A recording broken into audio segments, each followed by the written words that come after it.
ഒരു മനുഷ്യനെ സംബന്ധിച്ചിടത്തോളം മനുഷ്യരുമായി ബന്ധപ്പെട്ട വിഷയങ്ങൾ വരുമ്പോൾ ആ വിഷയങ്ങൾ ഒരിക്കൽ പോലും പടച്ചതമ്പുരാന് പുറത്തു തരുന്നതല്ല. ഏതെങ്കിലും ഒരു സഹോദരന് നമ്മൾ അപവാദം പറഞ്ഞാൽ, അവൻ ഇഷ്ടമില്ലാത്ത കാര്യങ്ങൾ നമ്മൾ പറഞ്ഞു നടന്നാൽ, അത് സംഘടനയുടെ പേരിലാണെങ്കിലും ശരി, അത് രാഷ്ട്രീയത്തിന്റെ പേരിലാണെങ്കിലും ശരി, അത് കുടുംബത്തിന്റെ പേരിലാണെങ്കിലും ശരി, ഏത് വിഷയത്തിലാണെങ്കിലും പോലും ഒരാളെ പറ്റിയിട്ട് നമ്മൾ അവൻ ഇഷ്ടമില്ലാത്ത കാര്യങ്ങൾ പറഞ്ഞാൽ, അതല്ലെങ്കിൽ പ്രിയപ്പെട്ടവരെ ഒരാളെ സംബന്ധിച്ച് നമ്മൾ ഏതെങ്കിലും അർത്ഥത്തിൽ നമ്മളെ മോശമായി പറഞ്ഞാൽ, അയാൾ പൊറുക്കുന്നത് വരെ അല്ല പൊറുക്കൂല. വിശുദ്ധമായ ഖുർആനിലെ 3 ആയത്തുകളുണ്ടത്രേ. ആ 3 ആയത്തുകളുടെ പ്രത്യേകത നിങ്ങൾക്കറിയോ? ആ ആയത്തുകൾ 3ഉം 2 കാര്യങ്ങൾ അല്ലാഹു ചേർത്ത് പറഞ്ഞതാ. ഒന്ന് ഒരു വിഷയത്തോട് മറ്റൊരു വിഷയത്തെ ചേർത്ത് പറഞ്ഞ 3 ആയത്തുകൾ ഖുർആനിലുണ്ട് എന്ന് പറഞ്ഞാൽ, ഈ ആയത്തുകൾ 3 ഒരു കാര്യം അടുത്ത കാര്യത്തോട് ബന്ധപ്പെട്ട് കിടക്കുന്നതാണ് എന്ന് പറഞ്ഞാൽ പരസ്പര പൂരകങ്ങളാ. ഒരു കാര്യം ഇല്ലാതെ മറ്റൊരു കാര്യം ഉണ്ടാവുകയില്ല. ഒരു കാര്യം സ്വീകരിക്കപ്പെടാതെ മറ്റൊന്ന് സ്വീകാര്യമല്ല. ഒരു കാര്യത്തിൽ വീഴ്ച വരുത്തിയാൽ അതിനോട് ചേർന്ന് പറഞ്ഞ കാര്യത്തിനും വീഴ്ച തന്നെയാണ്. അങ്ങനത്തെ 3 ആയത്തുകൾ വിശുദ്ധമായ ഖുർആനിലുണ്ടെന്ന് അല്ലാഹുവിന്റെ പരിശുദ്ധമായ ഖുർആൻ നമ്മളെ പരിചയപ്പെടുത്തുമ്പോൾ ഏതാണ് ആയത്തെന്നറിയോ? അല്ലാഹു പരിചയപ്പെടുത്തുന്നു, അഖീമുസ്സലാ വആത്തുസ്സകാ. 3 ആയത്തുകളിൽ 1-ാമത്തെ ആയത്ത് ഇതാണ്. അല്ലാഹുവിന്റെ ഖുർആനിലൂടെ പറയുകയാണ്, അഖീമുസ്സലാ വആത്തുസ്സകാ. നിങ്ങൾ നമസ്കാരം നിലനിർത്തുക, നിങ്ങൾ നമസ്കാരം നിലനിർത്തുക. വആത്തുസ്സകാ, നിങ്ങൾ സക്കാത്ത് കൊടുത്തു വീടുക. പ്രിയപ്പെട്ടവരെ, ഒരു ആയത്ത് ഇതാണ്. ഇവിടെ 2 കാര്യങ്ങളാണ് പടച്ചതമ്പുരാൻ അവന്റെ വിശുദ്ധ ഖുർആനിലൂടെ പറഞ്ഞത്. ഒന്ന് നമസ്കാരത്തിന്റെ വിഷയമാണ്, അടുത്തത് സക്കാത്തിന്റെ വിഷയമാണ്. ഒന്ന് അല്ലാഹുവുമായിട്ട് ബന്ധപ്പെട്ടതാണ്, ഒന്ന് അടിമകളുമായി ബന്ധപ്പെട്ടതാണ്. നിസ്കാരം അല്ലാഹുവിന് വേണ്ടി നിർവഹിക്കുന്ന കാര്യമാ, എന്നാൽ സക്കാത്ത് പടപ്പുകളുമായി ബന്ധപ്പെട്ട കാര്യമല്ലേ സഹോദരങ്ങളെ? ഈ അടുത്തടുത്ത് പറഞ്ഞ ഈ 2 കാര്യങ്ങളുണ്ടല്ലോ, ഇത് ഒന്ന് മറ്റൊന്നിന്റെ പൂരകമാണ്. എന്ന് പറഞ്ഞാൽ നിസ്കാരമില്ലാതെ പടച്ചവന് സക്കാത്ത് വേണ്ട. മനുഷ്യരുമായിട്ട് ബന്ധപ്പെട്ട കാര്യങ്ങളിൽ കൃത്യമായ ജീവിത ശൈലി പുലർത്തുന്ന ഒരാള് അല്ലാഹുവിന്റെ മുന്നിൽ സുജൂദ് ചെയ്തില്ലെന്നിരിക്കട്ടെ, അവന്റെ നിസ്കാരം അല്ലാഹു തആല അവന്റെ നിസ്കാരം ഒഴിവാക്കിയിട്ട് പടപ്പുകളുമായി ബന്ധപ്പെട്ട എല്ലാ ജീവകാരുണ്യ പ്രവർത്തനങ്ങളിലും ബന്ധപ്പെടുന്നവര് ബാങ്ക് കേൾക്കുമ്പോൾ നിസ്കാരമില്ല. പക്ഷേ എവിടെയാണോ സങ്കടപ്പെടുന്ന കുടുംബമുള്ളത്, എവിടെയാണോ കെട്ടിച്ചേക്കാൻ സാമ്പത്തിക ശേഷിയില്ലാത്ത പാവപ്പെട്ടവരുള്ളവര്, എവിടെയാണ് പട്ടിണി കിടക്കുന്ന കുടുംബമുള്ളത്, അവിടെയെല്ലാ സാമ്പത്തിക സഹായം നൽകുന്ന ആളുകളാ. പക്ഷേ 5 നേര നിസ്കാരം അവന്റെ ജീവിതത്തിലില്ല. എന്നാൽ സക്കാത്ത് കൊടുക്കുന്ന അവന് നിസ്കാരമില്ലെങ്കിൽ ആ സക്കാത്ത് പടച്ചവന് വേണ്ട. അതേപോലെ തിരിച്ചും നിങ്ങളൊന്ന് ചിന്തിക്കണേ. പരസ്പരം പൂരകമാണെന്ന് പറഞ്ഞാൽ അങ്ങനെയാണ്. ഒന്നുണ്ടെങ്കിലേ മറ്റതുള്ളൂ. 2ഉം പരസ്പരം പൂരകങ്ങളാണ്. 5 നേര പള്ളികളിൽ നമസ്കരിക്കുന്നവനാ, പക്ഷേ പാവങ്ങളുടെ വിഷയത്തിൽ ഇടപെടാത്തവനാ, സക്കാത്ത് കൊടുക്കാത്തവനാണ്, പട്ടിണി കിടക്കുന്ന പാവങ്ങളെ മൈൻഡ് ചെയ്യാത്തവനാണ്, ഒരു നേരത്തെ ഭക്ഷണം കഴിക്കാൻ വകയില്ലാതെ കഷ്ടപ്പെടുന്ന പാവപ്പെട്ടവര് യാതൊരു നിലയിലുമുള്ള സഹായം നൽകാത്തവനാ. അങ്ങനെയുള്ളവരെ സംബന്ധിച്ചിടത്തോളം എന്റെ പ്രിയപ്പെട്ടവരെ, വിശുദ്ധമായ ഖുർആനിലൂടെ പടച്ചതമ്പുരാ പറയുകയാണ്, അവന്റെ നമസ്കാരം അല്ലാഹുക്ക് വേണ്ട, സക്കാത്തില്ലാത്തവന്റെ നിസ്കാരം അല്ലാഹുക്ക് വേണ്ട, അതുപോലെ നിസ്കാരമില്ലാത്തവന്റെ സക്കാത്തും അല്ലാഹുവിന് വേണ്ട. അതുപോലെ വിശുദ്ധ ഖുർആൻ 2ാമത് പരിചയപ്പെടുത്തിയ ആയത്ത് ഏതെന്നറിയോ? അനിഷ്കുർലീ വലിവാലിദൈക, അനിഷ്കുർലീ വലിവാലിദൈക. ഓ മനുഷ്യ, എനിക്ക് നീ നന്ദി കാണിക്കണേ, എനിക്ക് നീ നന്ദി രേഖപ്പെടുത്തണേ. വലിവാലിദൈക, നിന്റെ മാതാപിതാക്കൾക്കും നീ നന്ദി രേഖപ്പെടുത്തണേ. ഇത് സഹോദരങ്ങളെ ഖുർആനിലെ 2ാമത്തെ ആയത്താണ്. ഈ 2 കാര്യങ്ങൾ പരസ്പര പൂരകങ്ങളാ, ഒന്നൊന്നോട് ബന്ധപ്പെട്ട് കിടക്കുന്നതാണ്. ഒന്ന് പടച്ചവനുമായി ബന്ധപ്പെട്ടതാണ്, ശുക്ർ. രണ്ടാമത്തേത് പടപ്പുകളുമായി ബന്ധപ്പെട്ടതാണ്. ഉമ്മയും ബാപ്പയും അനുസരിക്കുന്ന വിഷയമാ. അത് സൃഷ്ടികളുമായി ബന്ധപ്പെട്ട കാര്യമാ. എന്റെ പ്രിയപ്പെട്ടവരെ, ഒന്നില്ലാതെ മറ്റതല്ലാക്ക് വേണ്ട. മാതാപിതാക്കളെ വൃദ്ധസദനത്തിൽ കൊണ്ടുവന്നാക്കിയിട്ട് അള്ളാന്റെ പള്ളിയിൽ ഏറ്റിക്കാഫിരുന്ന അവന്റെ ഏറ്റിക്കാഫ് പടച്ചോന് വേണ്ട.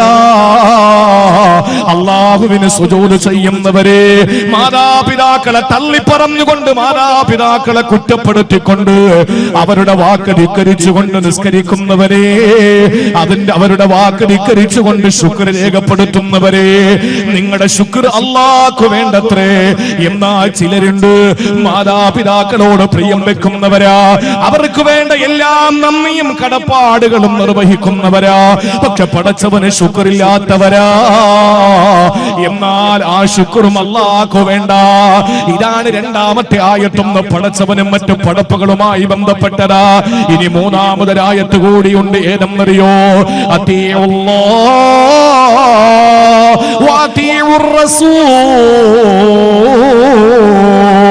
നിങ്ങൾ അല്ലാഹുവിനെ വഴിപ്പെടണം, റസൂലിനെയും നിങ്ങൾ വഴിപ്പെടണേ.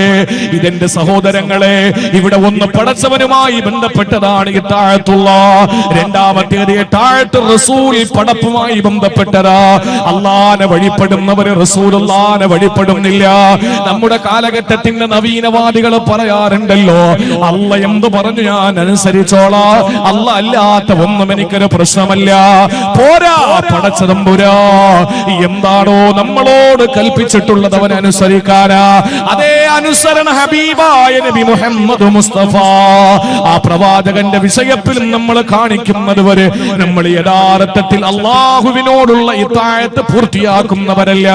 ഇനി ചില ആളുകളുണ്ട്, റസൂൽ എന്ത് പറഞ്ഞാലും അനുസരിക്കും, പക്ഷെ അല്ല പറയുന്നത് അനുസരിക്കൂല. അതും അല്ലാഹു വേണ്ട. ഇങ്ങനെ മൂന്ന് ആയത്തുകളെ വിശുദ്ധ ഖുർആനിൽ അല്ലാഹു പരിചയപ്പെടുത്തുമ്പോ, ഒന്ന് പടപ്പിനോടും മറ്റത് പടച്ചവനോടും ബന്ധപ്പെട്ട കാര്യങ്ങളാ. അതുകൊണ്ട് പടപ്പിനോടുള്ള ബാധ്യതകൾ പൂർത്തീകരിക്കാൻ പടച്ചവന്റെ വിഷയത്തിൽ ജാഗ്രത കാണിക്കുന്നവരെ ഇല്ല. പടച്ചവന് നമ്മുടെ ഇബാദത്തുകൾ ഒന്നും വേണ്ട.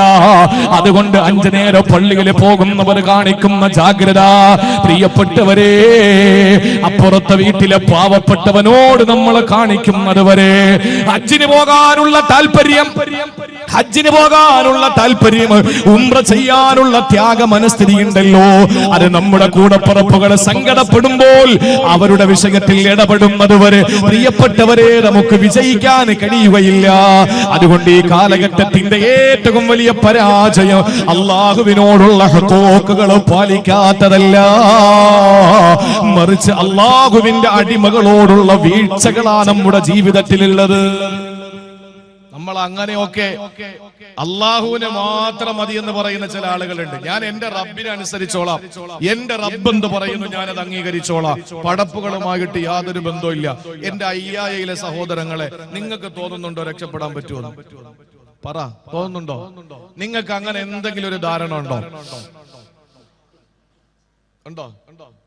അള്ളാഹുവിനെ അനുസരിച്ച് കൃത്യമായി ഞാൻ എന്റെ റബ്ബും ഞാനും എന്റെ പടച്ചോനും, ഞാനും എന്റെ റബ്ബും, ഞാനും എന്റെ അള്ളാഹു, വേറെ ഒരു കാര്യങ്ങളും എനിക്കറിയണ്ട എന്ന തീരുമാനമെടുത്തിട്ട് ദിക്റും ശുക്റും ഫിക്റുമായിട്ട് കഴിയുന്ന ഈ അയ്യായയിലെ ഒരാള് ബാങ്ക് കേട്ട ആ സമയത്ത് പറവകൾ പറന്ന് പാറിപ്പറന്ന് കൂട്ടിലേക്ക് പോകുന്നത് പോലെ പള്ളിയിലേക്ക് വരുന്ന ഒരാള് നിസ്കാരം കഴിഞ്ഞാൽ ഓടി വീട്ടിൽ വരും, നാട്ടിലുള്ള ഒരു വിഷയത്തിലും ഇടപെടുന്നില്ല.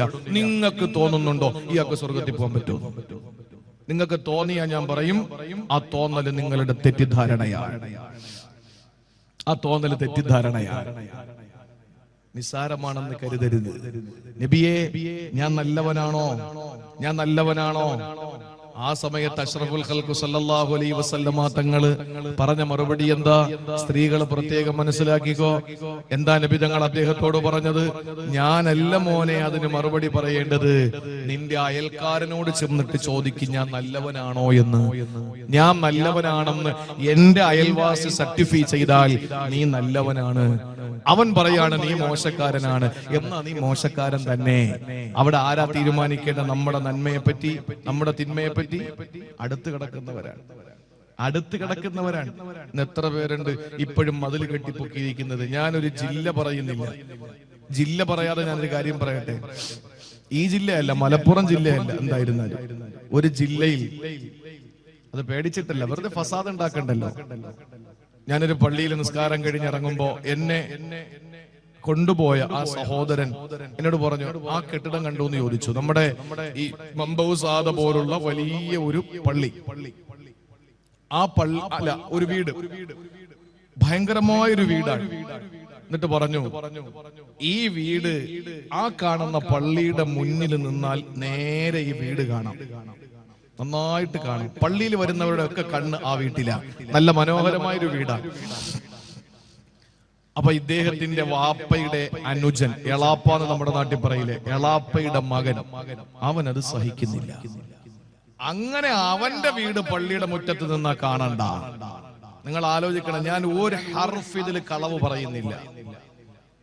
തങ്ങൾ ചോദിച്ചാൽ, വ്യക്തിപരമായി ചോദിച്ചാൽ ഞാൻ ഇൻഷാ അല്ലാഹ് ജില്ല പറഞ്ഞു കൊടുക്കും. വേണമെങ്കിൽ ആ വീടിന്റെ അടയാളം കൂടെ പറഞ്ഞു കൊടുക്കും. പൊതുവായി ഞാൻ പറയുന്നില്ല.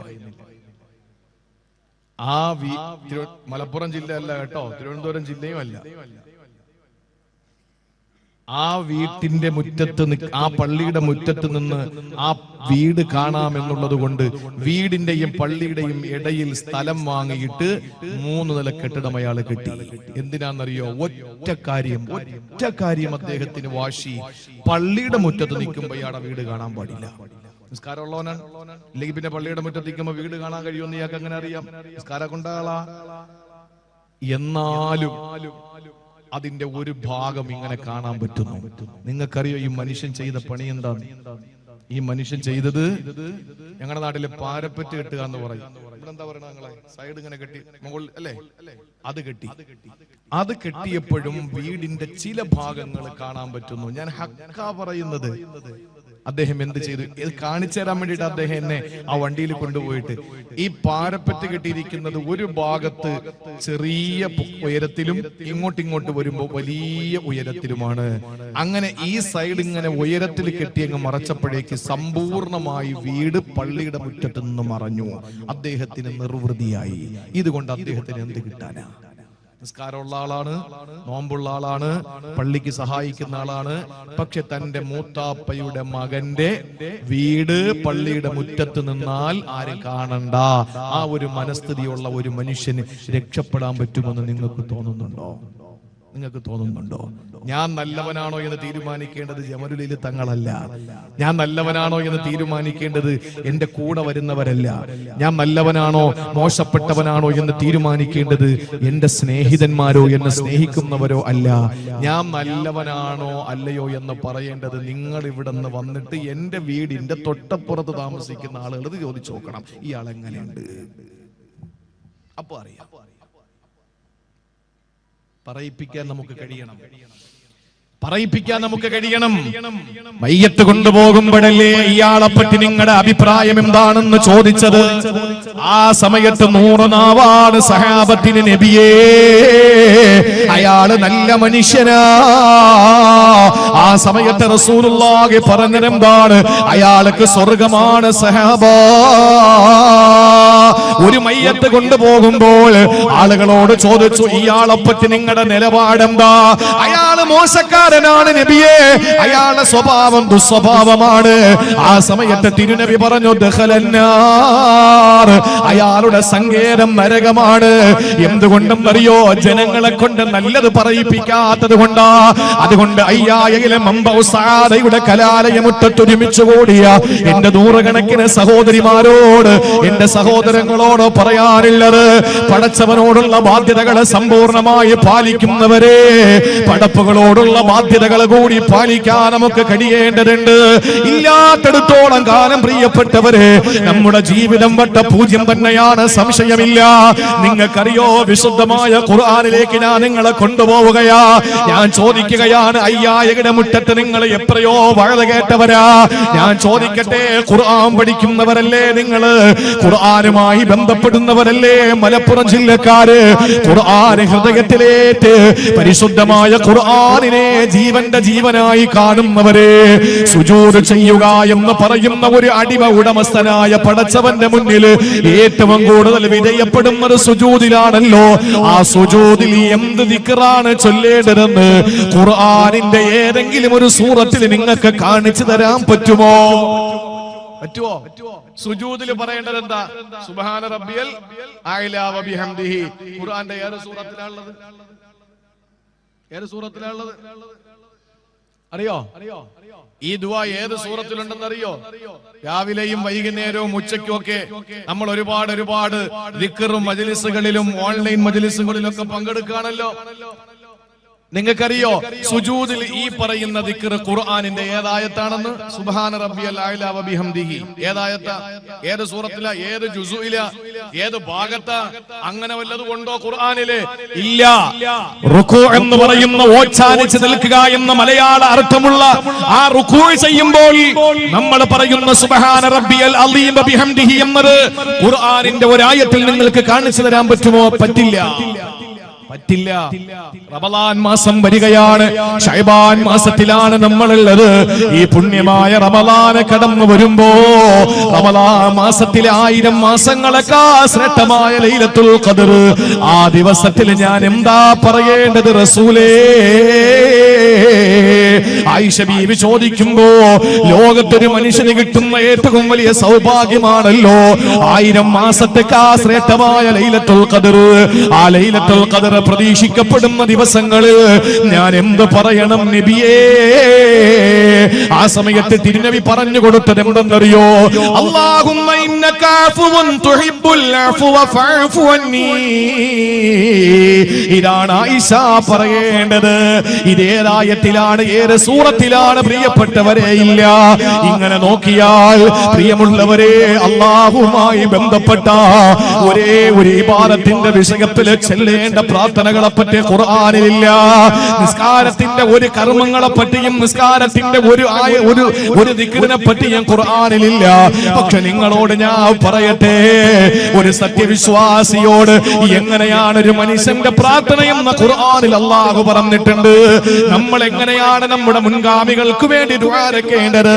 ഇന്നത്തെ സൂര്യൻ അസ്തമിച്ചല്ലോ, നാളത്തെ പ്രഭാത പൊട്ടിവിടരുമ്പോ പാണക്കാട് സയ്യിദ് ഹൈദർ അലി ശിഹാബ് തങ്ങളുടെ ആണ്ട് ദിനമാണല്ലോ. ആ മനുഷ്യന് വേണ്ടി എങ്ങനെയാണ് ദുആ ചെയ്യേണ്ടത്? പൂക്കോയാട്ടങ്ങൾക്ക് വേണ്ടി എങ്ങനെയാണ് ദുആ ചെയ്യേണ്ടത്? ശംസുൽ ഉലമയ്ക്ക് വേണ്ടി എങ്ങനെയാണ് ദുആ ചെയ്യേണ്ടത്? ആനക്കര കോയക്കുട്ടി ഉസ്താദിന് വേണ്ടി എങ്ങനെയാ ദുആ ചെയ്യേണ്ടത്? എങ്ങനെയാണ് ചെറുശ്ശേരി സൈനുദ്ദീൻ ഉസ്താദിന് വേണ്ടി ദുആ ചെയ്യേണ്ടത്? പ്രിയപ്പെട്ടവരെ, വിശുദ്ധ ഖുർആനിലുണ്ട്, വിശുദ്ധ ഖുർആനിലുണ്ട്. നിങ്ങളുടെ മരണപ്പെട്ടു പോയ വാപ്പ, നിങ്ങളുടെ മരണപ്പെട്ടു പോയ ഉമ്മ, നിങ്ങളുടെ മരണപ്പെട്ടു പോയ സഹോദരങ്ങള്, നിങ്ങളുടെ പ്രിയപ്പെട്ടവര് നിങ്ങളിൽ നിന്ന് മരിച്ചു പോയല്ലോ, അവർക്ക് എങ്ങനെ ദുആ ചെയ്യണമെന്ന് 6660 ചില്ലുവാനും ആയത്തുകളിൽ അല്ലാഹു തആല പറഞ്ഞില്ലേ? ഏത് സമയത്താ പടച്ചവനത് പറഞ്ഞത്? അവനുമായിട്ട് ഏറ്റവും കൂടുതൽ അടുക്കുന്ന അഖറബുമായ യഖൂലുൽ അബ്ദു മിൻ റബ്ബിഹി വഹുവ സാജിദു. ഒരു മനുഷ്യൻ അല്ലാഹുവുമായിട്ട് ഏറ്റവും കൂടുതൽ അടുക്കുന്നത് സുജൂദിൽ വെച്ചാണല്ലോ. ആ സുജൂദിൽ എന്ത് ചൊല്ലണമെന്ന് ഖുർആനിലില്ല. എന്നാൽ അല്ലാഹുവിന്റെ ഖുർആൻ പറയുന്നു, ഇന്നലകളിലും മരണപ്പെട്ടു പോയ ഉസ്താദുമാർക്കുള്ള ദുആ എങ്ങനെയാ? റബ്ബന ഗഫിർ ലനാ വലി ഇഖ്വാനിന അല്ലദീന സബഖൂനാ ബിൽ ഈമാൻ വലാ തജ്അൽ ഫീ ഖുലൂബിനാ ഗില്ലൻ ലില്ലദീന ആമനൂ റബ്ബനാ ഇന്നക റഊഫുർ റഹീം. പ്രിയപ്പെട്ടവരെ, ഖുർആനിലുണ്ട്, തന്റെ ചൂടും ചൂരുമേറ്റ് തന്നോടൊപ്പം രാത്രി പങ്കിടുന്ന മാറിടത്തിന്റെ സുഗന്ധമേറ്റ് വാങ്ങുന്ന, തന്റെ രാത്രികളെ ധന്യമാക്കി മാറ്റുന്ന പ്രിയപ്പെട്ട ഭാര്യ അല്ലെങ്കിൽ പ്രിയപ്പെട്ട ഭർത്താവ്, അവർക്ക് എങ്ങനെയാണ് ദുആ ചെയ്യേണ്ടതെന്ന് വിശുദ്ധ ഖുർആനിൽ അല്ലാഹു പറഞ്ഞല്ലോ. റബ്ബനാ ഹബ് ലനാ മിൻ അസ്വാജിനാ വദുരിയാതിനാ ഖുർറത അയ്യുൻ വജഅൽനാ ലിൽ മുത്തഖീന ഇമാമാ. എങ്ങനെയാണ് പ്രിയപ്പെട്ട സഹോദരങ്ങളെ അല്ലാഹുവിന്റെ വിശുദ്ധമായ ഖുർആൻ, അവനുമായി ബന്ധപ്പെട്ട ദിക്റുകളൊക്കെ ഖുർആനിൽ നിന്ന് പറയാതിരിക്കുമ്പോഴും പടപ്പുകളുമായി ബന്ധപ്പെട്ട സകല കാര്യങ്ങളും അല്ലാഹുവിന്റെ ഖുർആനിൽ അല്ലാഹു പരാമർശിച്ചില്ലേ? തന്റെ പ്രിയപ്പെട്ട പെറ്റുമ്മാക്ക് എങ്ങനെയാ ദുആ ചെയ്യേണ്ടത്? ജന്മം നൽകിയ വാപ്പയ്ക്ക് എങ്ങനെയാ ദുആ ചെയ്യേണ്ടത്? റബ്ബിർഹംഹുമാ കമാ റബ്ബയാനി സഗീറാ. പടച്ചവനെ, ചെറിയ പ്രായത്തിൽ എന്നെ കരുണയോടെ നോക്കിയ എന്റെ ഉമ്മാക്ക് വാപ്പാക്ക് നീ കരുണ ചൊരിയണം അല്ലാഹ്. ഇത് വിശുദ്ധ ഖുർആൻ പഠിപ്പിച്ച ദുആയല്ലേ? നോക്കിയ നിങ്ങൾ എത്ര മഹത്വമാണ് മാനുഷിക ഗുണങ്ങൾ, മാനുഷിക പരിഗണന, മാനുഷിക ബന്ധങ്ങൾ ഖുർആൻ പഠിപ്പിക്കുന്നത്. നിങ്ങൾ ശ്രദ്ധിച്ചിരിക്കും. 11 മണിയാകുമ്പോ 11 കാലാകുമ്പോ പ്രസംഗം നിർത്തിയിട്ട് ഇൻഷാ അല്ലാഹ് മംബഉ സആദക്ക് വേണ്ടിയിട്ട് ഇൻഷാ അല്ലാഹ് എന്തെങ്കിലും നിങ്ങൾ തരുന്ന സാധനങ്ങൾ, തരുന്ന ആ ഒരു തുക ഓഫർ ഇൻഷാ അല്ലാഹ് ഇവിടെ ബഹുമാനപ്പെട്ട തങ്ങൾ എഴുതിയെടുത്ത് നമുക്ക് നന്നായിട്ട് ദുആ ചെയ്ത് അതിനുശേഷം ഇൻഷാ അല്ലാഹ് ഇവിടെ പറഞ്ഞല്ലോ നേരത്തെ മനോഹരമായ നമ്മുടെ മുൻഗാമികൾ അവരെ ഓർമ്മിപ്പിക്കുന്ന നിലയിലുള്ള, ഇന്നിപ്പോ എല്ലാം മാറിയല്ലോ, എല്ലാം മാറി. ഇന്നിപ്പോ ഉറൂസുകൾ പോലും എന്തോ ഒരു ശുദ്ധ അസംബന്ധങ്ങളാ ഉറൂസിന് പോലും നടക്കുന്നത്. ഒറ്റ ഒരുത്തനെയും അത് ഏത് മഹല്ല് കമ്മിറ്റിയാണെങ്കിലും പോയി പണി നോക്കണ, വീട്ടിലിരിക്കട എന്ന് പറയാൻ ഉലമാക്കൾക്ക് തന്റെ ഇടമുണ്ടാകണം. എന്താ കാര്യം എന്നറിയോ? മഹാന്മാരുടെ മക്കാമും ആ മക്കാമ് ഉറൂസ് എന്ന പേരിൽ കാട്ടിക്കൂട്ടുന്ന കുറെ കോപ്രായങ്ങളുണ്ട്. ഞാൻ മുജാഹിദ് ജമാഅത്തെ ഇസ്ലാമി ഒന്നുമല്ല, ഞാൻ 916 സുന്നി തന്നെയാണ്. പക്ഷേ ഇന്ന് ഉറൂസുകളുടെ പേരിൽ കാട്ടിക്കൂട്ടുന്ന കുറെ ഇസ്ലാമിക വിരുദ്ധമായ പ്രവർത്തനങ്ങൾ ഉണ്ടല്ലോ.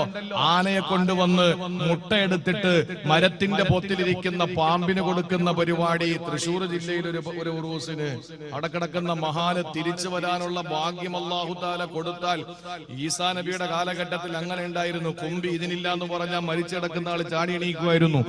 ആ ഒരു ഭാഗ്യം ഈ കാലഘട്ടത്തിൽ എങ്ങാനും അല്ല കൊടുത്ത സകല മഖ്ബറകളിൽ നിന്നും മഹാന്മാർ എഴുന്നേറ്റ് അതിന്റെ കമ്മറ്റിക്കാരെ കഴുത്തിന് പിടിച്ചിട്ട് നാഭിക്ക് ചവിട്ടും.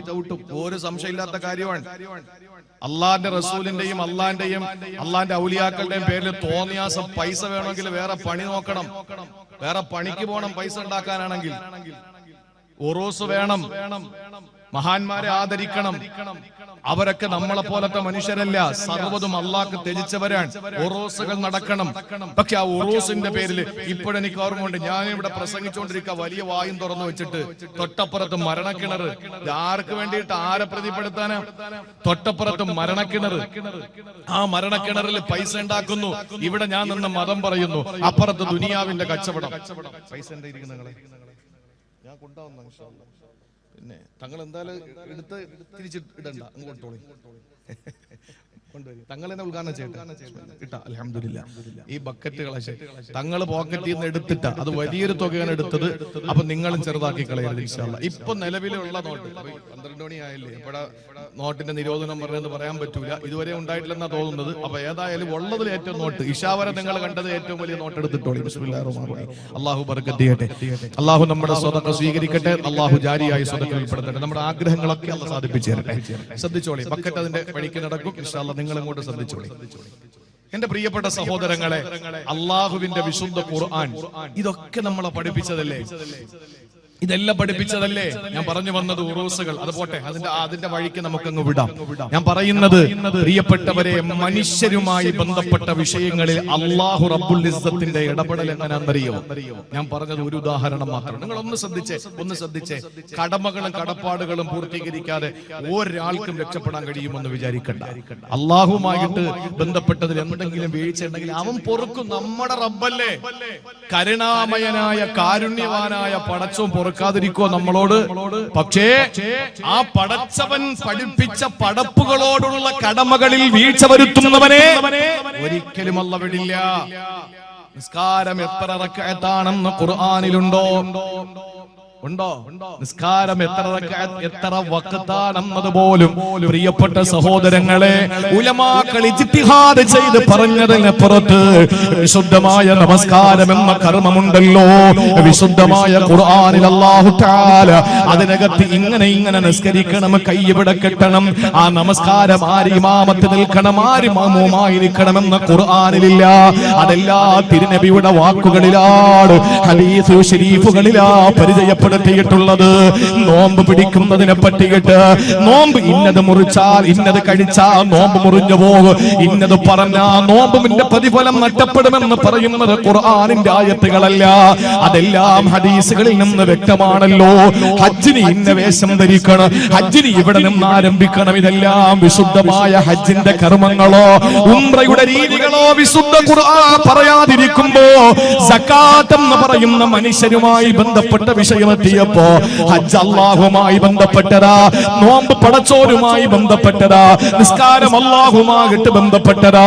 അവിടെയെല്ലാം അല്ലാഹു തആല പറയുന്നതിൽ ലിമിറ്റ്സ് വെച്ചപ്പോൾ അല്ലാഹു സക്കാത്ത് എന്ന പടപ്പുകളുമായി ബന്ധപ്പെട്ട വിഷയം വന്നില്ലേ? അവിടെ അല്ലാഹു തആല പരിചയപ്പെടുത്തിയതെന്താ? ആർക്ക് കൊടുക്കണമെന്ന് പറഞ്ഞു പെങ്ങളെ. കണ്ണിൽ നിൽക്കുന്ന തന്റെ മുമ്പിൽ നിൽക്കുന്നവർക്ക് എടുത്ത് കൊടുക്കുന്നതിന്റെ പേരല്ല സക്കാത്ത്. റമളാൻ മാസത്തിൽ ഒരു കസേര വലിച്ചിട്ട് ആ കസേരയിലേക്ക് കയറിയിരുന്നിട്ട് ആ കസേരയിൽ ഇരുന്നു കൊണ്ട് കുറച്ച് ചില്ലറ വാങ്ങി ചേഞ്ച് വാങ്ങിയിട്ട് വലിയ ഒരു സഞ്ചിക്കകത്താക്കിയിട്ട് തന്റെ വീട്ടിന്റെ മുമ്പിൽ ക്യൂ നിൽക്കുന്നവർക്ക് 5 രൂപ 10 രൂപ 20 രൂപ 50 രൂപ 2 രൂപ 1 രൂപ എന്ന നിലയില് മുഖം നോക്കിയിട്ട് എടുത്തു കൊടുത്തിട്ട് തന്റെ വീട്ടിൽ നിന്ന് തുടങ്ങുന്ന ക്യൂ നഗരമധ്യത്തിലൂടെ അങ്ങനെ നീണ്ടു പോകുമ്പോൾ ഞാനിതാ വലിയ ധർമ്മിട്ടനാണ് എന്ന് സ്വയം പുകഴ്ത്തിയിട്ട് വലിയ ആളായിക്കൊണ്ട് ധർമ്മം ചെയ്യുന്ന ആളുകളുണ്ടല്ലോ. ഞാൻ സക്കാത്ത് കൊടുത്തു എന്ന് അവകാശം പറയുന്നവരെ ഇല്ല, ഇതിന്റെ പേര് സക്കാത്ത് എന്നല്ല. സക്കാത്ത് അല്ലാഹു 8 കൂട്ടർക്ക് കൊടുക്കണമെന്നാ പഠിപ്പിച്ചത്. 9ാമതൊരു കൂട്ടരില്ല,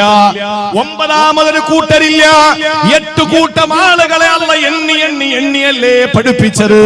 നിസ്കാരത്തിന്റെ റക്അത്ത് അല്ല പറയാതിരുന്നപ്പോ ഹജ്ജ് ചെയ്യുന്നതിന്റെ അമലുകൾ ഏതാണ് ആദ്യം ചെയ്യേണ്ടത് ഏതാണ് പിന്നെ ചെയ്യേണ്ടതെന്ന് അല്ല പറയാതിരുന്നപ്പോൾ സഹോദരങ്ങളെ നോമ്പ് പിടിക്കുമ്പോൾ ഏതെല്ലാം കഴിച്ചാൽ നോമ്പ് മുറിഞ്ഞു പോകുമെന്ന് പറയാതിരുന്നപ്പോ സക്കാത്തിന്റെ വിഷയം വന്നപ്പോ അല്ലാഹു തആല പറഞ്ഞതെന്താ? സൂറത്തു إنما الصدقات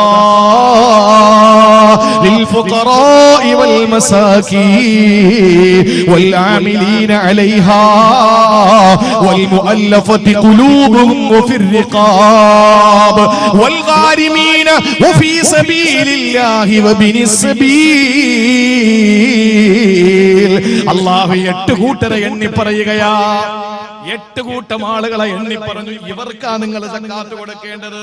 ഇതിനപ്പുറത്ത് സക്കാത്തിന്റെ പൈസ പള്ളിക്ക് തായോ എന്ന് പറഞ്ഞ് വരുന്നവന് കൊടുത്ത സക്കാത്താവൂല. അതിന്റെ പേര് സദഖ എന്നോ ഹദി എന്നോ ഹിബത്ത് എന്നോ ഗിഫ്റ്റ് എന്നൊക്കെ ആവുള്ളൂ. സക്കാത്ത് പള്ളിക്ക് വാങ്ങിക്കൂടല്ലോ, സക്കാത്ത് പള്ളിക്ക് വാങ്ങിക്കൂടല്ലോ.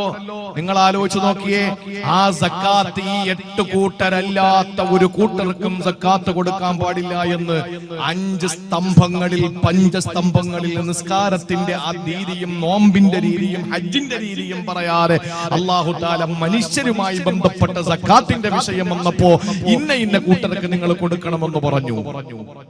എന്താ അതിന്റെ അർത്ഥം? പ്രിയപ്പെട്ടവരെ, മാനുഷിക പരിഗണന ഏറ്റവും ശ്രദ്ധിക്കേണ്ട കാര്യമാണെന്നുള്ള പഠിപ്പിച്ചതാണ്. നിസ്കാരത്തിന് കുറവൊന്നുമില്ല. ഞാൻ ഇടയ്ക്കിടയ്ക്ക് ഓർമ്മപ്പെടുത്തുന്നത് അതാണ്. ഇന്നത്തെ ആളുകളുടെ കുഴപ്പം പടപ്പുകളോടുള്ള കാര്യങ്ങളിൽ ബാധ്യതകളിൽ നമുക്ക് വീഴ്ച. അത് അല്ലാഹു പൊറുക്കില്ല, അത് ഒരിക്കലും അല്ലാഹു നമ്മളിൽ നിന്ന് പൊറുക്കില്ല. നോക്കൂ, നിങ്ങൾ മരണപ്പെട്ട് കഴിഞ്ഞാൽ ഞാൻ ഈ സദസ്സിൽ വെച്ചെങ്ങാനും മരിച്ചുപോയാൽ എന്നെ കൊണ്ടുവയ്ക്കുന്ന ഖബറുണ്ടല്ലോ, അതിന്റെ പേര് ബർസഖ് എന്നാണ്. ബർസഖ് എന്ന് പറഞ്ഞ അർത്ഥം മറയെന്നാണ്. ജീവിച്ചിരിക്കുന്നവര് ഖബറിന്റെ അടുക്കൽ വന്ന് എന്റെ ഖബറിന്റെ അടുക്കലേക്ക് വന്നിട്ട് എന്റെ പ്രിയപ്പെട്ടവരാ 6 അടി മണ്ണിന്റെ അടിയിൽ ഞാൻ കിടക്കുമ്പോ എന്റെ ഖബറിന്റെ മുകളിൽ വന്നിട്ട് എന്റെ പ്രിയപ്പെട്ടവരാരെങ്കിലും എന്റെ ഖബറിനകത്ത് നടക്കുന്നതിനെ പറ്റി നോക്കാൻ ഉദ്ദേശിച്ചാൽ മണ്ണ് മാറ്റിയിട്ട് പലകയെടുത്തിട്ട് നോക്കിയാൽ എന്നെ എങ്ങനെയാണോ കൊണ്ടുവച്ചത് ആ പൊതിയപ്പെട്ട അവസ്ഥയിലല്ലാതെ കാണൂലല്ലോ. ഞാൻ നല്ലവനാണെങ്കിൽ സ്വർഗത്തിന്റെ കവാടം തുറക്കപ്പെട്ടത് ജീവിച്ചിരിക്കുന്നവർക്ക് കാണാൻ പറ്റൂല. ഞാൻ മോശക്കാരനാണെങ്കിൽ നരകത്തിന്റെ കവാടങ്ങൾ തുറക്കപ്പെട്ടത് ജീവിച്ചിരിക്കുന്നവർക്ക് കാണാൻ പറ്റൂല. ഇതെല്ലാം മറയ്ക്കപ്പെട്ടതാണ്. അതാണ് പറഞ്ഞത് വമിൻ വറാഇഹിം ബർസഖുൻ ഇലാ യൗമി യുബ്അസൂൻ. ഉയർത്തെഴുന്നേൽപ്പിന്റെ നാള് വരെ നിങ്ങൾക്ക് മറയ്ക്കപ്പെട്ട ഒരു സ്ഥലമുണ്ട്, ഖബറാണത്. മരിച്ചവരെ പറ്റി അത്രയും പറഞ്ഞല്ല സ്റ്റോപ്പ് ചെയ്തു. പിന്നെ അതിനകത്ത് നടക്കുന്നതിനെ പറ്റി ഖുർആനിലില്ല. പ്രിയപ്പെട്ട സഹോദരങ്ങളെ, നിങ്ങൾ ആലോചിക്കണേ. പക്ഷെ മരണപ്പെട്ടു പോയ ആളിനെ പറ്റി പറയുന്നതിന് അല്ലാഹു തആല പരിധികൾ വെച്ചു. എന്നാൽ ഈ മരണപ്പെട്ടു പോയ ആളുകൾക്ക് ശേഷം ജീവിച്ചിരിക്കുന്ന ആളുകളെ പറ്റി ഖുർആൻ വാചാലമായി. അനന്തര സ്വത്ത്, ഭാര്യക്കിത്തറ, ഉമ്മാക്കിത്തറ. നിങ്ങൾ ചിന്തിക്കാൻ വേണ്ടി പറയാൻ. കാറ്റുപോയൊരു മനുഷ്യൻ, അവന്റെ ജീവൻ പോയി, അവനെ കൊണ്ടുവന്ന് അയ്യായ പള്ളി ഖബർസ്ഥാനിൽ അടക്കി. അതോടുകൂടി ചർച്ച തീർന്നു. അള്ളാന്റെ ഖുർആൻ പിന്നെ അവനെ പറ്റി പറയുന്നില്ല, അവനെ പറ്റി പറയുന്നില്ല, കഴിഞ്ഞല്ലോ. ഇനി അള്ള പറയുന്നത് എന്താണ്? ഈ മരിച്ചവന്റെ ഭാര്യ, ഈ മരിച്ചവന്റെ ഉമ്മ, ഈ മരിച്ചവന്റെ ബാപ്പ, ഈ മരിച്ചവന്റെ മക്കള്, ഈ മരിച്ചവരുടെ സഹോദരങ്ങൾ, അവർക്ക് ഈ സ്വത്തിൽ ഇത്രയുണ്ട്, സുമുനുണ്ട്, സുദുസുണ്ട്, റുബുണ്ട്, നിസ്ഫുണ്ട് എന്ന് പറഞ്ഞിട്ട് ഇങ്ങനെ ഇങ്ങനെ ഇത്ര ഓഹരി, ഇത്ര ഓഹരി, ഇത്ര ഓഹരി എന്ന് പറഞ്ഞിട്ട് വിശുദ്ധ ഖുർആൻ വാചാലമാകുന്നുണ്ട്. സൂറത്തുൻ നിസായില് ഹാഫിളീങ്ങൾ ചോദിച്ചറിയാം, ഏറ്റവും കൂടുതൽ പഠിക്കാൻ പ്രയാസമുള്ളത് ഈ ഭാഗങ്ങളെന്നാണ് പല ഹാഫിളീങ്ങളും പറഞ്ഞിട്ടുള്ളത്. വറാസത്തിന്റെ വിഷയം പറയുന്ന ആയത്തുകൾ അതെത്തുമ്പോ അങ്ങോട്ടും ഇങ്ങോട്ടും ഒക്കെ തിരിഞ്ഞു പോകും. സാധാരണ നമുക്ക് യാസീൻ തിരിയും പോലെ ആയത്തുൽ അർദുൽ മൈതത്തു ഉണ്ട്, ആയത്തുൽ ലഹുൽ ലൈലു നസ്ലഖു ഉണ്ട്, ആയത്തുൽ ലഹും അന്ന ഹമൽനയുണ്ട്. ഇത് ശ്രദ്ധിച്ചില്ലെങ്കിൽ 10 സെക്കൻഡ് കൊണ്ട് യാസീൻ തീരും, മരിച്ച 3-ാം ഫാത്തിഹ കഴിഞ്ഞാൽ യാസീൻ തീരാതിരിക്കുകയും ചെയ്യും, അല്ലേ? നമ്മൾ ശ്രദ്ധിച്ചില്ലെങ്കിൽ. അപ്പൊ അതുപോലെ ഹാഫിളീങ്ങൾക്ക് തെറ്റുന്ന ഒരു ഭാഗമാണ് വറാസത്തിന്റെ, അനന്തരാവകാശത്തിന്റെ കാര്യങ്ങൾ പറയുന്ന ഭാഗങ്ങൾ. സഹോദരങ്ങളെ, ചിന്തിച്ചു നോക്കിയേ. മരിച്ച ആളുകളെ പറ്റി പറയുന്നതിൽ അല്ലാഹു തആല ഒരു പരിധി വെച്ചിട്ടുണ്ട് എങ്കിൽ ജീവിച്ചിരിക്കുന്നവർക്ക് കൃത്യമായി ഇത്ര കൊടുക്കണം, ഇത്ര കൊടുക്കണം, അവരുണ്ടെങ്കിൽ ഇവർക്ക് ഇത്രയേ ഉള്ളൂ, മറ്റവര് കൂടുതലുണ്ടെങ്കിൽ ഇത്രയേ ഉള്ളൂ എന്നൊക്കെ പറഞ്ഞിട്ട് വളരെ വ്യക്തമായി ഖുർആൻ പഠിപ്പിച്ചില്ലേ? അതാണ് ഞാൻ പറഞ്ഞത്. മാനുഷിക ബന്ധങ്ങൾക്ക് ഖുർആൻ വലിയ സ്ഥാനമാണ് കൊടുത്തത്. നമ്മളും അങ്ങനെ തന്നെയാണ് കൊടുക്കേണ്ടത്. അല്ലാഹുമായിട്ടുള്ള കടമകളെ പാലിക്കുന്നതോടൊപ്പം പടപ്പുകളോടുള്ള വിഷയത്തിലെ ജാഗ്രത വേണേ. ഖുർആനിലെ ഏറ്റവും വലിയ ആയത്തേതെന്നറിയോ? അയ്യായയിലെ പ്രിയപ്പെട്ടവരെ, നമസ്കാരമാണല്ലോ ഒരു സത്യവിശ്വാസിയും ഒരു സത്യനിഷേധിയും തമ്മിൽ മറയ്ക്കുന്ന, അവർ രണ്ടുപേരെയും തമ്മിൽ വ്യത്യസ്തനാക്കുന്ന ഇബാദത്ത് നിസ്കാരമാണല്ലോ. ആദ്യമായിട്ട് നിർബന്ധമാകുന്ന നിസ്കാരമാണല്ലോ. ലോകം അവസാനിക്കുന്നത് വരെയും നിലനിൽക്കുന്നത് നിസ്കാരമാണല്ലോ. ഒരു വിട്ടുവീഴ്ചയും ഇല്ലാത്തത് നിസ്കാരമാണല്ലോ. ആ നമസ്കാരത്തെ പറ്റിയല്ല ഖുർആനിൽ ഏറ്റവും വലിയ ആയത്തുള്ളത്.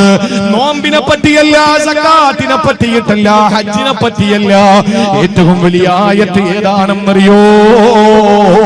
വിശുദ്ധ ഖുർആനിലും മനുഷ്യരുമായി ബന്ധപ്പെട്ട വിഷയത്തിലാ ഒരൊറ്റ പേജുള്ള ഒരു ആയത്ത് അല്ലാഹു തആല അവതരിപ്പിച്ചു. കടം വാങ്ങുന്നതുമായി ബന്ധപ്പെട്ടത്. ഞാൻ ഉസ്താദ്, തങ്ങൾ ഉസ്താദിന്റെ കയ്യിൽ നിന്ന് കടം വാങ്ങിയാൽ വാങ്ങിയത് ചിലപ്പോ 1000 രൂപയായിരിക്കും. തങ്ങൾ ഉസ്താദ് ഒരു പേപ്പർ എടുത്ത് കൃത്യമായി സാക്ഷികളുടെ സാന്നിധ്യത്തിൽ എഴുതണം, ഇത്രാം തീയതി ഇന്ന ദിവസം ഇന്ന സമയത്ത് ഇന്നയാളിന് ഞാൻ ഇത്ര രൂപ കൊടുത്തു. നമ്മൾ ചോദിക്കും, ഇത്രയും വലിയ മനുഷ്യനായിട്ട് നിങ്ങൾക്ക് ബുഖില് മാറിയില്ലേ എന്ന് ചോദിക്കും. 2000 രൂപ വാങ്ങിയപ്പോ 3 പേപ്പറിൽ എഴുതി വെച്ചിരിക്കുക 2 പേരുടെ സാന്നിധ്യത്തില്. നമ്മൾ അവനെ ബഖീൽ എന്ന് വിളിക്കില്ലേ ഒരാളെ? അല്ലെ, അങ്ങനെയല്ലേ വിളിക്കാറ്? 2000 രൂപ ഞാൻ ചോദിക്കും, പെട്ടെന്ന് എടുത്ത് പോവല്ലേ എന്ന് പറഞ്ഞു, ഇതിലൊന്ന് ഒപ്പുവെച്ചേ, ഞാൻ എഗ്രിമെന്റ് എഴുതിയിരിക്കുകയാണ്, ഞാൻ അടുത്ത ആഴ്ച തരാമെന്ന് പറഞ്ഞ കാര്യമാണ്. നമ്മൾ പറയും, ഓ ഇങ്ങനത്തെ ഒരു മനുഷ്യൻ ജീവിച്ചിരിക്കുന്നുണ്ടല്ലോ എന്ന് നമ്മൾ ചിന്തിക്കും. എടോ, അത് ഖുർആനിന്റെ അധ്യാപനമാണ്. അല്ലാത്തവർക്ക് പണി കിട്ടിയിട്ടുമുണ്ട്. ഖുർആന്റെ അധ്യാപനമാണത് അങ്ങനെ ചെയ്യണമെന്നുള്ളത്. ഏറ്റവും വലിയ ആയത്ത് കടം വാങ്ങൽ കൊടുക്കുന്നതുമായി ബന്ധപ്പെട്ടുള്ള ആയത്താണ്. ഒറ്റ പേജാണ്, ഒറ്റ പേജാ. നിസ്കാരത്തെ പറ്റി പറഞ്ഞ എന്താ? അഖീമുസ്സലാ. ഒറ്റ വാചകം അല്ലേ? നോമ്പിനെ പറ്റി പറഞ്ഞ എന്താ? കുത്തിബ അലൈക്കുമുസ് സിയാമു കമാ കുത്തിബ അലല്ലദീന മിൻ ഖബ്ലിക്കും ലഅല്ലക്കും തത്തഖൂൻ. അങ്ങനെ സമാനമായ 1-2 ആയത്തുകൾ. ഹജ്ജിനെ പറ്റി പറഞ്ഞത് എന്താ? വലില്ലാഹി അലന്നാസി ഹജ്ജുൽ ബൈത്തി മൻ ഇസ്തതാഅ ഇലൈഹി സബീല. അല്ലാഹു തആല എല്ലാം ചുരുക്കി പറഞ്ഞു. മനുഷ്യരുമായി ബന്ധപ്പെട്ട കടം അടക്കമുള്ള വിഷയങ്ങൾ വന്നപ്പോഴോ ഒരൊറ്റ പേജ് നിറച്ച് അല്ലാഹുവിന്റെ ഖുർആൻ വാചാലമായി. എന്ന് പറഞ്ഞതിന്റെ അർത്ഥം എന്താ? മനുഷ്യരുമായി ബന്ധപ്പെടുന്ന വിഷയങ്ങൾ പ്രിയപ്പെട്ടവരെ നമുക്ക് ജാഗ്രത വേണമെന്ന, നമ്മൾ ആ വിഷയത്തിൽ സൂക്ഷിക്കണമെന്ന. ഇനി ഞാൻ പറയട്ടെ, ഏറ്റവും പ്രധാനമായി ഞാൻ ഉണർത്താനുള്ളത്, ആമുഖമായി ഞാൻ ഓതി വെച്ച ആയത്തും അത് തന്നെയല്ലേ. നമസ്കരിക്കുന്നവൻ അല്ലാഹു കൊടുക്കുന്ന പ്രതിഫലം എത്രയാ? ഒരു മനുഷ്യനെ നമസ്കരിക്കുമ്പോൾ ആ നമസ്കരിക്കുന്ന മനുഷ്യന് ഒറ്റയ്ക്ക് നിസ്കരിക്കുന്നതിനേക്കാൾ ജമാഅത്തായി നിസ്കരിക്കുമ്പോ 27 ഇരട്ടി പ്രതിഫലമുണ്ടെന്നല്ലേ? ശരി തന്നെയാ. ഇഖ്ലാസ് അനുസരിച്ച് അല്ലാഹു പ്രതിഫലം കൊടുക്കുന്നു. ഒരു അമലിൽ അല്ലാഹു കൊടുക്കുന്ന 10 അമലിന്റെ കൂലിയാ. ഇത് നിങ്ങളാണ് പ്രിയപ്പെട്ടവരെ 100 രൂപ ബക്കറ്റിലിട്ടാൽ നിങ്ങൾക്ക് അല്ലാഹു എഴുതുന്നത് എത്രയെന്നറിയോ? 1000 എന്നാണ്. ഒരു സുബ്ഹാനല്ലാഹ് പറഞ്ഞവൻ അല്ലാഹു എഴുതുന്നത് 10 സുബ്ഹാനല്ലാഹ്. എന്നാൽ നോമ്പ് പിടിക്കുമ്പോഴും അങ്ങനെ തന്നെ, ഹജ്ജ് ചെയ്യുന്ന വിഷയത്തിലും അങ്ങനെ തന്നെ. പക്ഷേ പ്രിയപ്പെട്ടവരെ, അല്ലാഹുവിന്റെ ഖുർആൻ സൂറത്തുൽ ബഖറയിൽ അല്ലാഹു തആല പറഞ്ഞ ഒരു ആയത്തുണ്ട്. ഞാൻ ആമുഖമായി ഓതിയ ആയത്ത് അത് തന്നെയാണ്. അത് സക്കാത്തും അതുപോലെ സദഖയുമായി ബന്ധപ്പെട്ട വിഷയമാണ്. അല്ലാഹു പറയുന്ന വാക്ക് നിങ്ങളൊന്ന് കേൾക്കണേ. മസലുൽ ലദീന യുൻഫിഖൂന അംവാലഹും ഫീ സബീലില്ലാഹ്. അല്ലാഹുവിന്റെ മാർഗ്ഗത്തിൽ അഥവാ ജനങ്ങൾക്ക് വേണ്ടി നിങ്ങൾ ചെലവഴിക്കുന്ന സമ്പത്തിന്റെ ഉപമ എന്താണെന്നറിയോ? ഒരു ധാന്യമണി പോലെയാണ്. ഒരു ധാന്യമണി പോലെയാണ്. 58 സനാബില. അത് മണ്ണിൽ കുഴിച്ചു വെച്ചപ്പോൾ 7 കതിരുകൾ പൊട്ടിച്ചു. 7 കതിരുകൾ, നെൽക്കതിരുകൾ വന്നു. മുളപ്പിച്ചതോ ഒരൊറ്റ നെൽമണിയാണ്. അത് കുഴിച്ചു വെച്ചിട്ട് വെള്ളമൊഴിച്ചപ്പോൾ സഹോദരങ്ങളെ 7 നെൽക്കതിരുകൾ അതിൽ നിന്ന് പൊട്ടി വരികയാ. എന്നിട്ട് അല്ലാഹു പറയുന്നു, ഫീ കുല്ലി സുംബുലത്തിൻ മിഅതു ഹബ്ബാ. ഓരോ കതിരുകളിൽ 100 മണികളാണ് അല്ലാഹു കൊടുത്തത്. വെച്ചതെത്ര? ഉറക്കം വരുന്നുണ്ടോ? ഉറക്കം വരണോ? നിങ്ങളെല്ലാം മിണ്ടായിരിക്കുന്ന ഉറക്കം വരുന്നില്ലല്ലോ. 1 മണി വെച്ചു, 1 നെൽമണി വെച്ചു. എന്നിട്ട് മണ്ണിട്ട് വെള്ളം ഒഴിച്ച് പരിപാലിച്ചു. അപ്പോഴേക്ക് അതിൽ വന്നതെന്താ? 7 കതിരുകൾ, 7 ശിഖരങ്ങൾ പൊട്ടി. പാടത്ത് നിങ്ങൾ നോക്കി അറിയാം, ഈ ഓരോ ശിഖരങ്ങളിൽ, ഓരോ കതിരുകളില് അല്ലാഹു തആല പറയുന്നു, മിഅത്തു ഹബ്ബ, 100 നെന്മണികളെ അല്ലാഹു തആല കൊടുത്തു. അപ്പൊ എത്രയായി?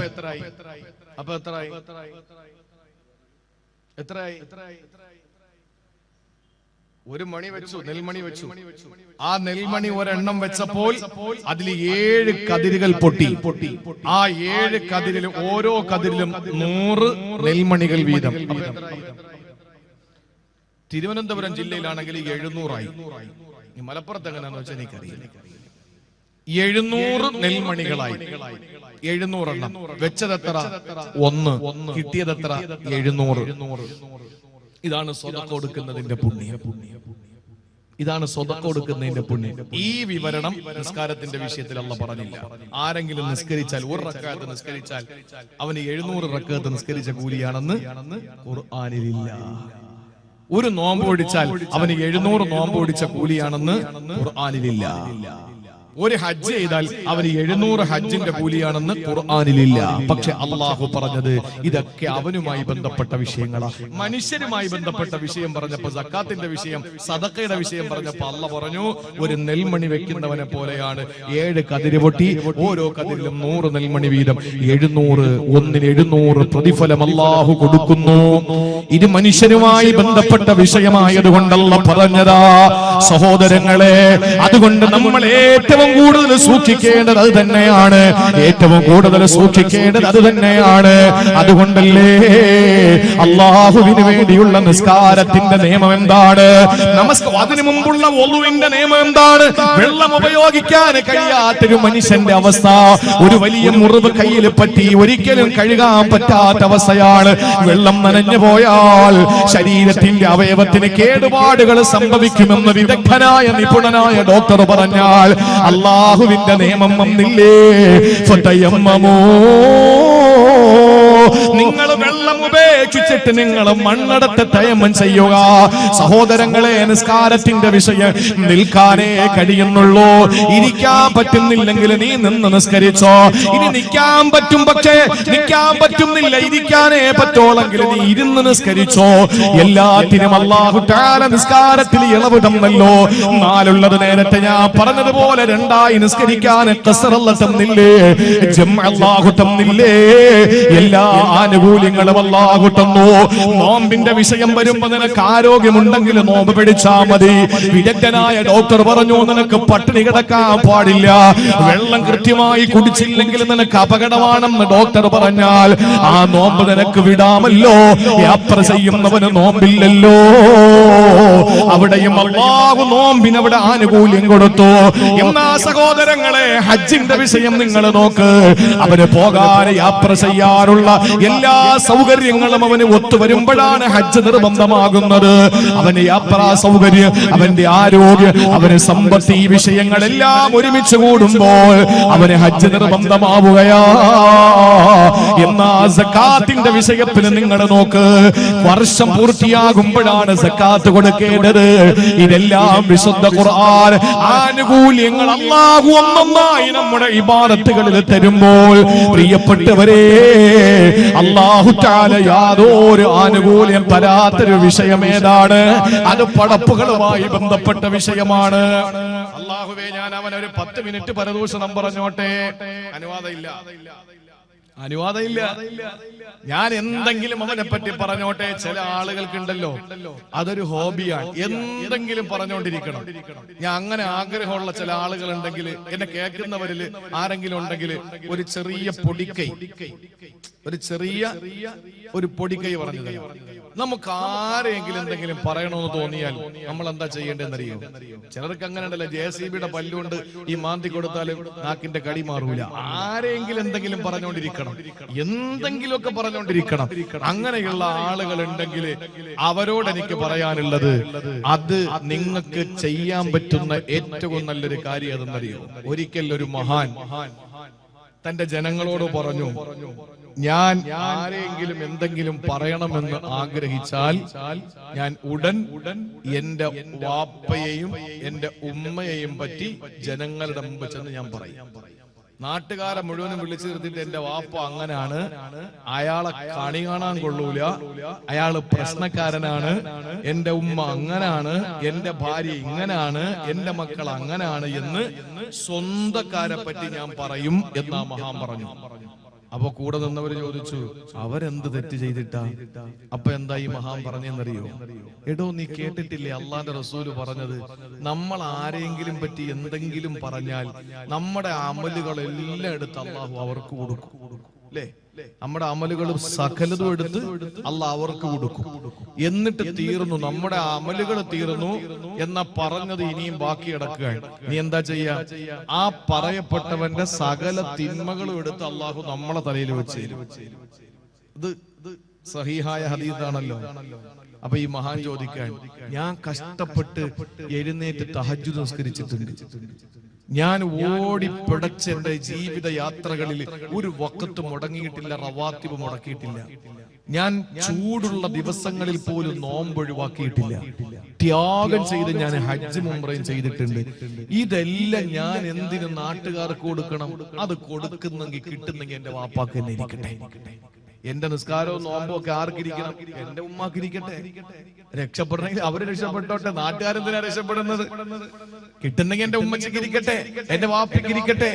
ആ ഒരു മനോഭാവം ഉള്ളത് കൊണ്ട് ഞാൻ പറയണമെന്ന് എനിക്ക് മനസ്സ്, ആരെങ്കിലും പറ്റി എന്തെങ്കിലും പറയണമെന്ന് എനിക്കൊരു മോഹം തോന്നിയാൽ ഞാൻ വാപ്പായെ പറ്റി എല്ലാവരോടും പറഞ്ഞു നടക്കും. അതാണ് ഇതിനൊരു പരിഹാര മാർഗം. നമ്മള് ഒരാളെ പറ്റി ഒന്നും പറയണ്ട.